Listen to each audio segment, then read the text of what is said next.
Hi, Michael Tias here from JNW Shopping Mart, inviting you to try out our new online shopping sensation, jnwshopping.com. Our online versions allow you to shop from the convenience of your cell phone. Our online store allows you to shop for all your groceries, frozen products, beauty supplies, pet supplies, kitchen supplies, wines, and so much more. We at JNW Shopping Mart have made shopping easier for you. Visit us at jnwshopping.com.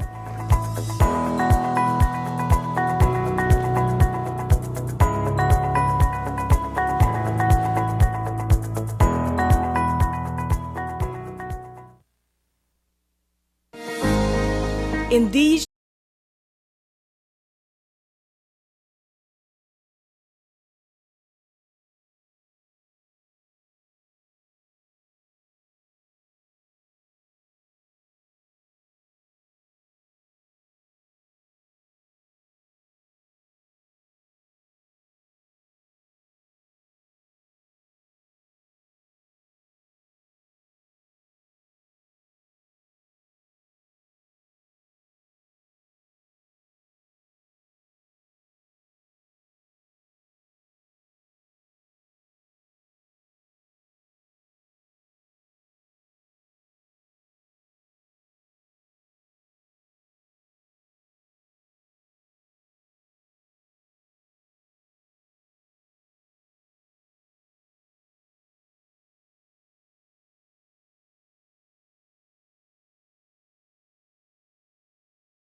And welcome back to the third segment of our show this morning. As Marlene had mentioned earlier, we switched things up a little bit, and now we're going into our conversation with representatives of the Student Union of Belize as they discuss youths and COVID-19.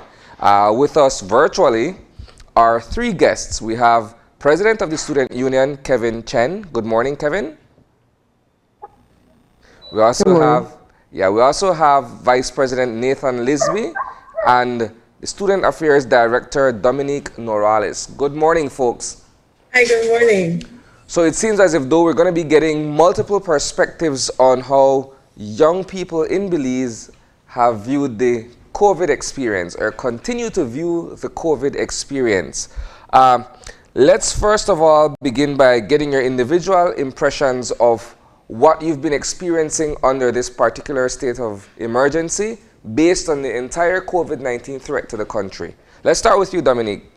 Okay. Well, for me, it has been, I'm a very numbers-driven, policy-driven person. And so I've been paying attention to a lot to how we have been responding.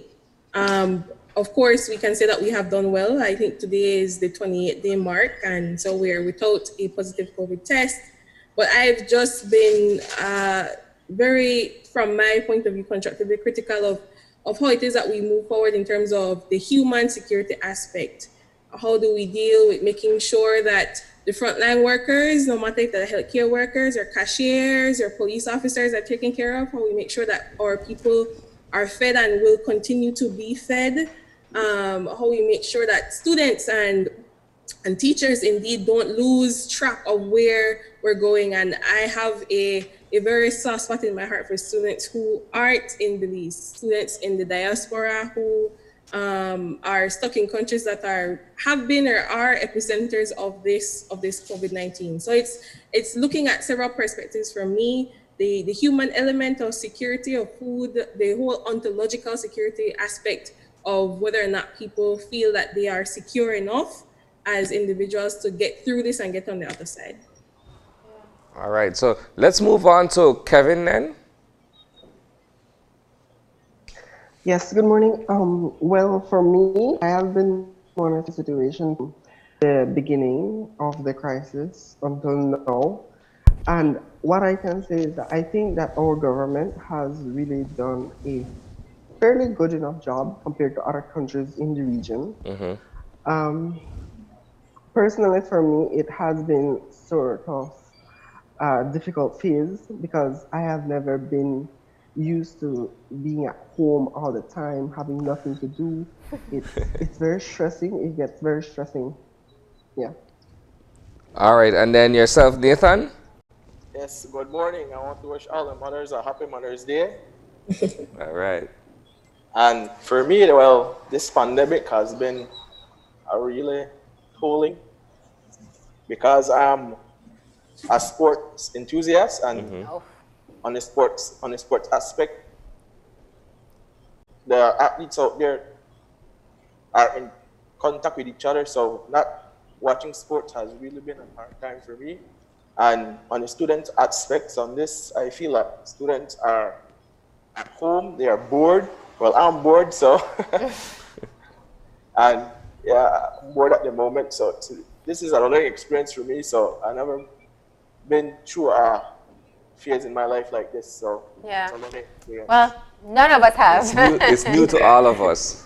Yeah. I wanna go back to the National Student Union was formulated with tertiary level students, I believe, from different educational institutions, and you really represent, I think, what has been a missing part of the conversation in terms of presenting a unified voice, or young people who are in the educational process and who are not necessarily just identifying or speaking on behalf of their sole student body. You're talking about young people in general. So when the Ministry of Education put forward what would be their suggested way forward during the pandemic, I know that there was some reaction from the student union, and the first issue was accessibility. Clearly, because you guys are joining us via Zoom, that's not something that personally affects you. But can you talk about how you're able to gauge who is still benefiting from the education that they were hoping to access and who's been left behind?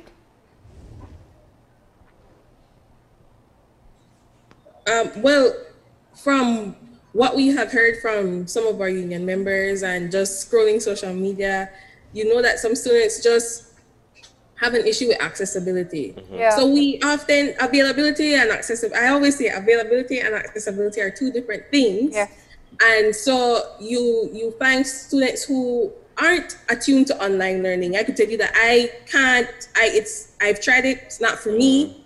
So there's the module of learning, that's the issue, and then there's the accessibility.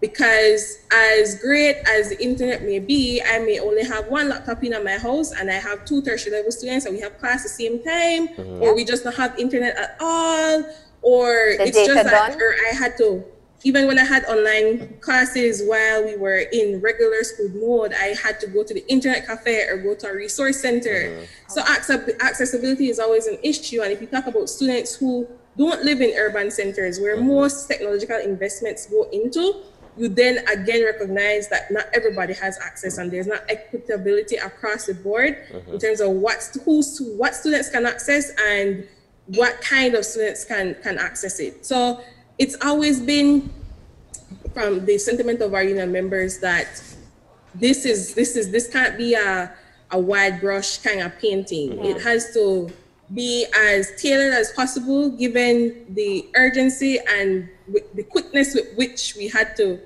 switch over. Yeah. Any other perspectives? Yes, I have to agree with my colleague there. It's access. Most students in rural areas don't have access to the internet or a computer. So I agree with her on that. Yeah, and for me, I am currently a UB student and I'm doing online classes. So I have no problem with that. I have to applaud UB for their use of the internet online. So it has been a good experience for me so far. But you find that there are others who are your peers at school who are also subjected to issues of accessibility or the lack thereof, correct? Because while you on one hand may be able to enjoy the idea of having the internet at your access to be able to do your online courses, perhaps someone from deep south may not have the same access based on the fact that they traveled to Belmopan to sit in a classroom and be administered their lessons, correct? Yes. Very correct. Very correct. Let's get it. Yeah, go ahead, Dominique. No, well, in the very many hats that I wear, I get to experience to travel this country. And there are some villages, some spaces where getting road access is a problem. Getting electricity is non-existent. And so talking about the tools of the laptop or the phone or the tablet, you don't even know if you're going to get Digicel or Smart. You're going to get Tigo or Claro or something else that doesn't work for us, right? So we often forget. We forget very quickly, or we continue to disregard those who are most marginalized, and it becomes exacerbated when we hit a level of crisis and then we realize, oh damn, there were some people who never have access when we had good times, and then we just don't know how to translate that, and that continues to be a problem. The UB has several campuses, of course, and when we had our forum with our members, and I don't want to take up too much time because I have 2 colleagues here, but one of the things that we spoke about is that UB has 4 campuses across the nation, and we don't only focus on UB because of UB. We focus on UB because we see that as a premier tertiary level institution, and that's the institution that will take the lead. And so we think that whatever UB does, a lot of tertiary institutions will follow the lead and try their best to take up with that. So I don't want people to think that we're attacking the University of Belize, because we're not. We're just using that as the space where everyone else will take the lead from. Didn't the student union put forward a position on the issue of having people withdraw from classes from UB? Yes, we had a position that was to encourage students to use the I believe it was the incomplete form, because like I previously mentioned, UB gives 2 options to its students. Yes.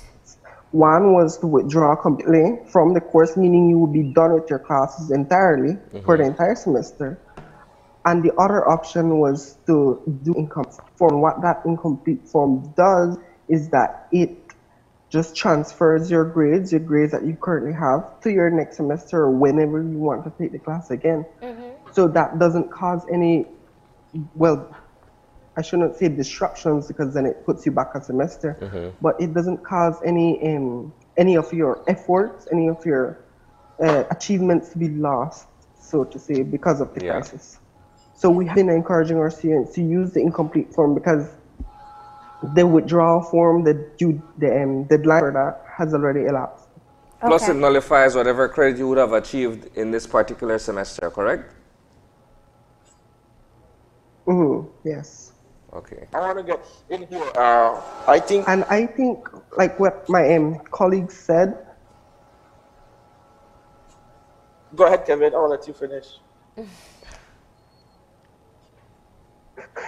okay, like what my colleague said, I think it's really about accessibility, and this crisis just shows us how much we need to invest in our rural areas as much as we do in our urban areas, because I have been speaking with a lot of my colleagues, student government presidents across the country, and most schools, urban schools, for the most part, they don't have a lot of issue with students being able to access the online courses. It's only schools that are way up north or way down south that don't have that type of accessibility, don't have internet access, don't have laptops. And I think it's a wake-up call to all stakeholders in education that, you know what, the accessibility and the availability of education to these rural communities and other communities in Belize needs to be improved. Go ahead, Nathan. Yes, regarding what Kevin mentioned about UB, at one point, I think the president wanted all students who did not have access to the internet or computer withdraw from their class. And I think it was Kevin who got in contact with him so he can change that, if I'm correct. I just wanted to mention that because, No, I didn't contact the president for that, sorry. okay, I think this was a main issue at first because he wanted students to withdraw from their classes. Yeah, the first release that went out spoke of withdrawing, and quite a number of students, in fact, got in touch with us concerned about that. It was a bit too heavy-handed. Yeah. So you're saying that your suggestion as the union is to file for an incomplete course, which then allows you to continue at the next semester where the classes is offered again. Again, the only concern there is that for people who perhaps were already planning to finish their studies this summer, they will now have to add on an additional semester. So that's the primary concern now. Yes, it's the primary concern. And I think there's always a financial cost. There's always a cost to education outside of just paying tuition and fees and all of that. Yeah. And even so, right? Even if classes continue online, you will have to make an investment which you probably don't have given the economic crisis, into hardware and into getting internet hooked up. I think President Sankat had made a request to telecommunication companies to offer some sort of subsidized service to students, but then you don't know what infrastructure exists to facilitate that. Yeah. There's a lot of just to me, you can't make suggestions like that and one not advocate for it. So there has to be, and I have said this already, there has to be an interface between the president and the leaders of those telecom companies to ensure that this happens. And then you have to make sure that there's an infrastructure that exists, because my president at my university can't say, okay, you be a phone subsidized service, but then I have no lamp posting in my area. Like it's a lot to consider, and I know we can't solve all the issues, but we still have to keep them in mind to make sure that no one's left behind, or that we give people the best shot at completing university, at doing what they can do in a time where all of our plans have been thrown into the air. And even if you don't have the answers, let me know that you're thinking of me. Let me know that you have considered my plight, because I know the university knows the plight of students when there's time to pay tuition and you have to go to the finance office to kind of restructure how you pay your finances, and you have to be able to justify that. So we are aware of the plight of students and aware of some of their issues, and aware that we don't have perfect students living in a perfect world, from perfect families, from perfect communities, because our country is not perfect. but we need to do the best with what we have. Yeah, yeah. You know, and I think what you're saying is such a critical point. You know, we think of decision making sometimes and we look at what we know in our own personal lives or the people around us or the people we're exposed to know to guide our decision making. And so, yes, thinking of getting internet access available is one thing, but you painted a very real scenario earlier, Dominic, which is, one, do they have a laptop in the house? Is it a shared laptop? You know, is it something where it was somebody who's doing school part-time and has to work from home already? So there are many other elements that may pose challenges, and it's probably a great time to take stock and find out what the challenges are across the board. Precisely. Yeah. I think people to all know where our students are at, no, and just put that into policy. There is no way that you can make any plans about the people who your policy affects without talking to your people. The UB has said that they sent out online surveys to students. I don't know, because I'm not a student of the University of Belize, I don't know how that survey looked. Maybe Kevin and Nathan can help. Yeah. But I don't know how it is that those students saw that survey, what it is that they filled that out. Because I guess the university then assumed that, okay, if you could fill out an online form, then, you know, you probably have access to class.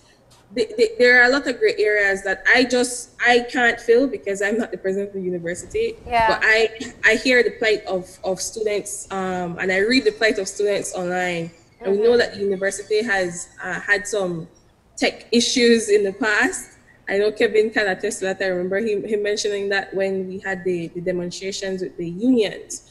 But the university, even their 5-year plan, I think it is, only in their technological improvement that they wanted to achieve for 2020, the improvement that was of highest regard was just improving hardware, changing printers, changing computers. But you see how we can't go to school, so no matter if you improve computers and printers that campus, because I can't access that there. And even when you look at tuition, they're printing fees and miscellaneous fees and all of their things where I know can't use, you know, like it just. So there's a lot to consider.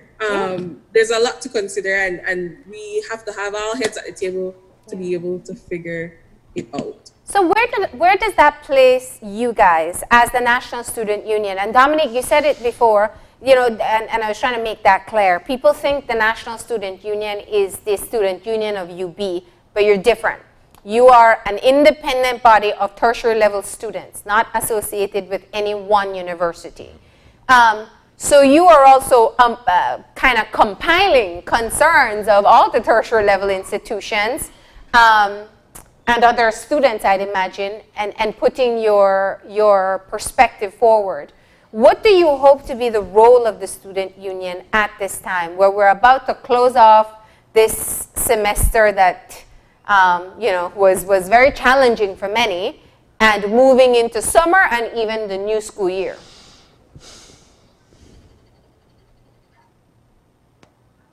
Kevin, maybe you want to take that one? Well, like you said, we are the National Student Union. We are not the student union of UB, just that UB has the majority of our membership, and also they tend to give it the most amount of headache. I'm not gonna lie about that. But as a National Student Union, moving forward, we had a forum last week. I think it was last week or last week, something like that. And we had discussed these things, and we had listened to our students, and that is what we want to be in the way moving forward, because a lot of our students' voices are not being heard, especially during this crisis. Different stakeholders in education have really just dismissed students to some extent. They're not hearing their voice. So what we want to do towards the end of the semester is want to listen to our students. We want to get feedback from them. How was their experience like during this crisis? Sorry, my dog again. But we want to get their experiences from this crisis so we can learn in the future if we want to, if we ever go through this again, God forbid, but yeah, we want to learn from what we have experienced here today and during this crisis for our future. Are you engaged with any of the schools directly to kind of advocate on behalf of students? One of the things that we haven't started discussing as yet is how this pandemic will affect what classrooms will look like when they do resume back to face-to-face contact. And across the world, we've seen where class sizes have shrunk just to be able to allow for that social distancing. I don't know what's in store for Belize, and we haven't heard anything along those lines. But if we are to look at what's happening in other places, these are possibilities. How do you make sure you're a stakeholder in that conversation to make sure that students' needs and concerns are met? Well, just before Kevin comes and gives his perspective, I think the first thing, what is paramount for me as Dominic Norales and then as Director of Student Affairs is to make sure that students are a part of the conversation, that students are having the conversation. Yeah. Because I can't represent you if I don't speak to you. Yeah. And the same goes, I can't represent you if you don't speak to me. And so part of that forum that Kevin mentioned, which happened on the 27th and 28th of April, was one, having a conversation with the education sector and that question of how classes are going to look. Are we going to need more buildings? That equals more investment in our education. And we all already know that the education budget for Belize is the second largest budget just below the Ministry of Finance. Will that investment happen? You have to look at the level of ICT available, because again, ICT is much more than internet access and fast internet access. It's students' ability to use it. If we look at the pedagogy, the pedagogical aspect, our teachers and instructors, professors, whatever title you want to give them, are they equipped to teach students on an online e-learning kind of environment? And we can't forget, Marlene, we can't forget the families in this. And I say that only because I live in a household with four other people. And it took immense coordination. It takes immense coordination every day to make sure that my brother isn't playing music loud, that my grandmother is okay, that my sister is okay, that my mom is okay, my uncle is okay. And it takes immense pressure to make sure that everybody knows that I'll be on this thing for an hour and a half on WB or on this interview, making sure that it's quiet enough that I could concentrate. So imagine having to learn in an environment where a space is small and you have shared resources. I think these are the things we need to pay attention to, and we know that violence is an issue in some of our homes. There is so much to make sure that students are given the best quality education in the most reasonable time. And so when you talk about investment, there is a social capital investment, and there is that financial investment into making sure that whatever the new reality looks like, the quality of education is not further compromised, because we can't afford that. We can't afford to shoot our human resource in the leg, because we go to university because we want to make sure that we influence the development of this nation. We don't go to university just because, we got $20,000 to just fling away. Because we don't. We go to university to make sure that whatever contributions we make to national development is one that is based on what the country needs and where we want to see it go. And the quality of that education is important, not just to you as a student, but of course to wherever you go after you graduate from school. You want to be able to take that level of knowledge into that environment. Exactly. So you are advocating to be able to have a space at the table and ensure that you are a part of the conversation. That is encouraging to hear. We did focus quite a bit on UB, just in terms of a general synopsis. How are the other tertiary institutions doing in having made that rapid transition to online? And are there any concerns there? I want to jump in on Well, Go ahead, Nathan. I want to jump in on a serious matter for the farmers who are not for the farmers who are not taking the CXC or the nursing students who are not taking PSC. This is a major issue because the government provides, I think, the tuition to those who excel or do good in the PSC or the CSEC. And I think this is a major issue we are facing here because the pandemic has really affected the economy in Belize.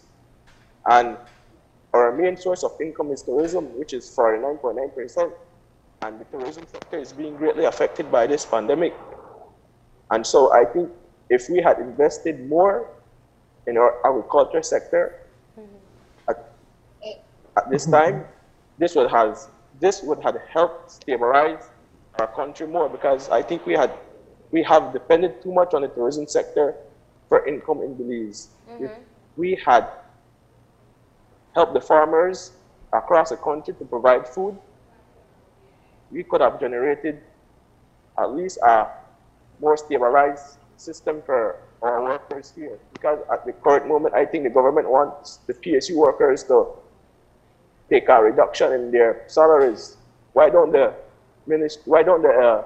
Prime Minister and his ministries take a pay cut on their salaries first? Why do they want the PSU workers and the teachers? Because some of these PSU workers and teachers need these salaries so they can generate income for their families too, and buy the same equipment they need to carry out the online learning. So there's a lot of questions out there we can ask ourselves. But just to clarify there, so Nathan, the ministers have taken 1 month salary cut. Just so we don't leave that misinformation it's there. The increments that they're looking to waive or defer as opposed to the actual salaries, right? Salaries remain untouched. But we're quickly running out of time, and I wanted to get some final points from you guys. So Kevin, maybe you guys can start.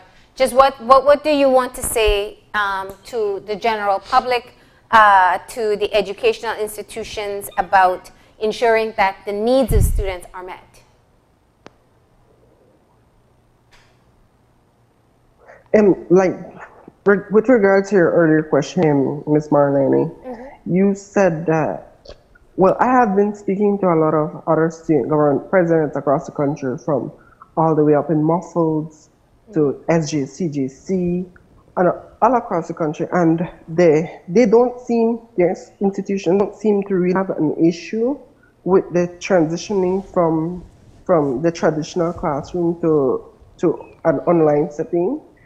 From what I've heard from most SG presidents is that their schools asked the students if they had access, and majority of them did say yes, that they have access to the courses online.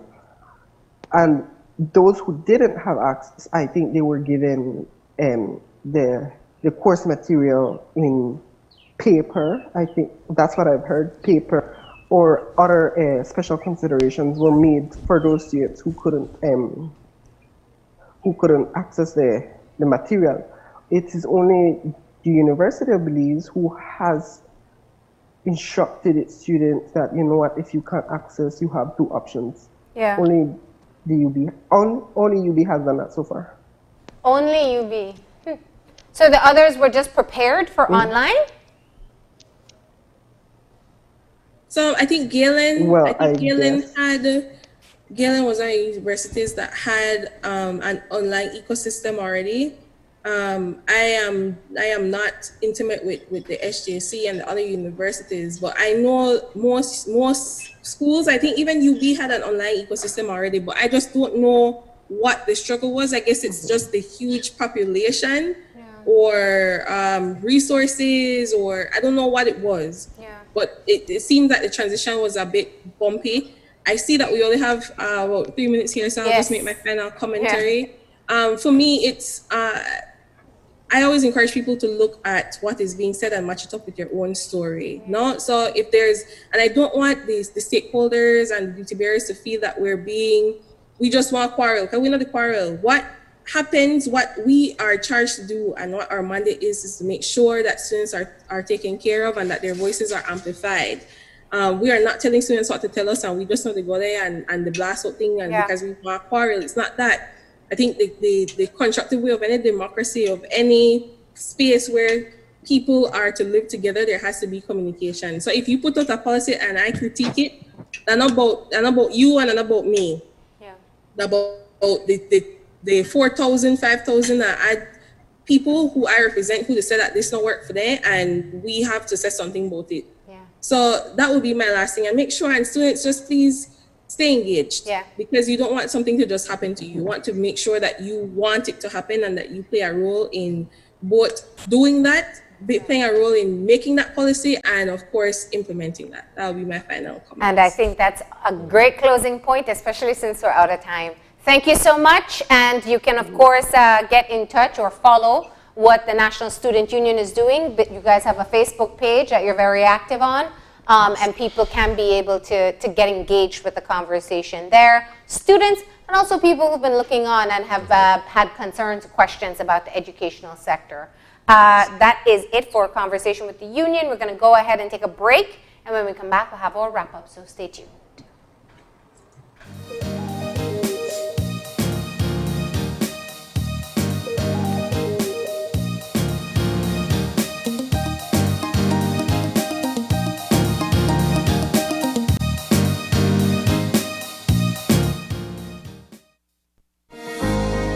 In these challenging times, the one thing that is certain is that the Belize Bank Limited is here for you.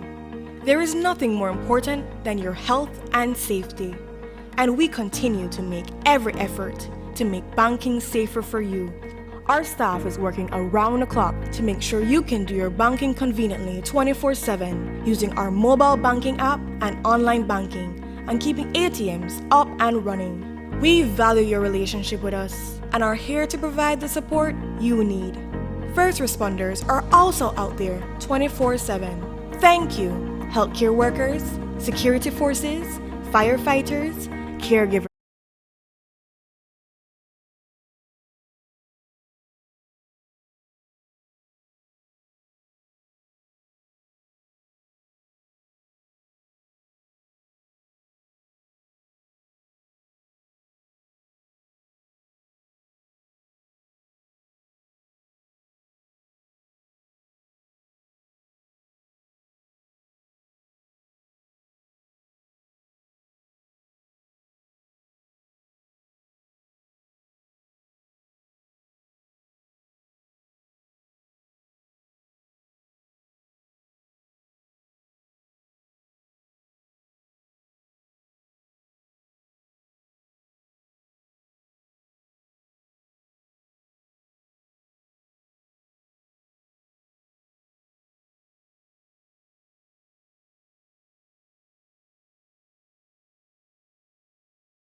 And we're back. And of course, just completely out of time. There's a whole lot that we did touch upon today. We want to thank our guests, the National Student Union of Belize, and also Andrew Marshallek for sharing their perspectives. Of course, today seems to be the day that we are going to transition into a new phase of the COVID pandemic, as we've been 28 days without any confirmed case.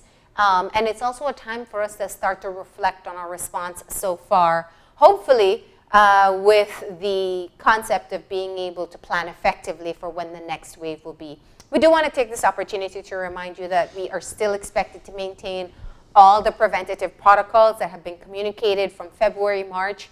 You got to keep on washing your hands. You got to keep that social distance. You got to limit your exposure to crowds and wear your mask as per the regulations. Report any symptoms that you may have to the Ministry of Health. And let's just keep on doing our part as we move forward. We are out of time, though, so remember, if you want to contact us, send us an email at oye@channel5belize.com. Drop me a line at marlene_oye@channel5belize.com. Find us on Facebook at Open Your Eyes BZ and on Instagram at OYEBelize. And remember to tune in tomorrow morning at 6:30 when you open your eyes. Start your morning right. Until then, keep your eyes, your mind, And your heart's open. We'll see you soon. Enjoy your day, Belize.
Open Your Eyes was brought to you by the Belize Bank.